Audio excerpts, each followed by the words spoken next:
একদিন এই কালো কাপড়ওয়ালা মানুষগুলো মাথা নিচু করে কিছু একটার খোঁজ করছিল।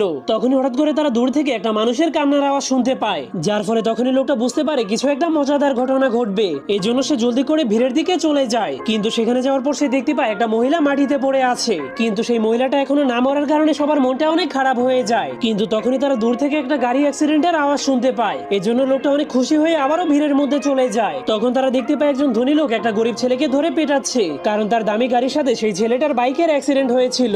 তখন সেই কালো কাপড়ওয়ালা মানুষগুলো ছেলেটার কাটা হাত দেখে বলতে শুরু করে ধনী লোকটা ইচ্ছে করে সেই ছেলেটার বাইকে অ্যাক্সিডেন্ট করেছে, এখন সে শুধুই সেই গরিব ছেলেটাকে পিটাচ্ছে।